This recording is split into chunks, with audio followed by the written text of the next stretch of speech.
Once a megastar, always megastar. ছোটবেলা থেকে এখন পর্যন্ত এক শাহরুখ খানকেই দেখে আসছি, হলিউডে সেই টম ক্রুজকেই দেখে আসছি। আমি যখন ছোট ছিলাম, যখন স্কুল গোয়িং ছিলাম, তখন থেকেই শাহরুখ খানকে দেখছি সুপারস্টার, দিল বলে দুলহানিয়া লে যায়েঙ্গে, এখনো দুলহানিয়াই নিয়ে যাচ্ছে। So, once a megastar, always megastar.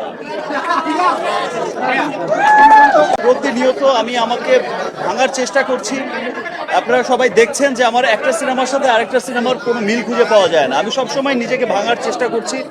আমি আমাকে প্রতিবারই সামনে এগিয়ে নেবার চেষ্টা করছি। আজকে আমার দরদ যেমন দেখলেন, সবাই দরদ দেখে খুব ভালোবাসা দিচ্ছেন, হাইস্ট ওপেনিং দিয়েছেন দরদকে। দরদ পৃথিবীর যেখানে রিলিজ হচ্ছে প্রত্যেকটা মানুষ দেখছেন। দেখতে দেখতে দেখতে ছবির শেষ সময় এসে সবার চোখের করে পানি জমে গেছে দরদের জন্য। দরদকে ভূয়সী প্রশংসা করছেন আপনারা সবাই, এত ভালোবাসা দিচ্ছেন দরদকে।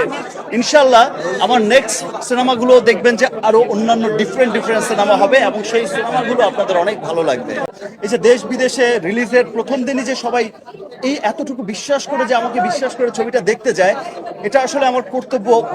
আমাকে আমার কর্তব্যের প্রতি আরো অনেক, আমি আমার কাছে তখন মনে হয় যে না, আমাকে ভালো কাজ করতেই হবে। সেটা যদি পুরো বছরে হয় একটি সিনেমা, সে একটি সিনেমায় আমাকে ভালো কাজ করতে হবে। বিকজ আমার দেশের মানুষ, আমার সকল সাকিবিয়ান পুরো পৃথিবীতে ছড়িয়ে আছে যত বাঙালি, আমাকে বিশ্বাস করছে যে আমি একটি ভালো কাজ উপহার দেব। আমি আমার সর্বোচ্চ দিয়ে চেষ্টা করে যাব। থ্যাংক ইউ, আবার দেখা হবে।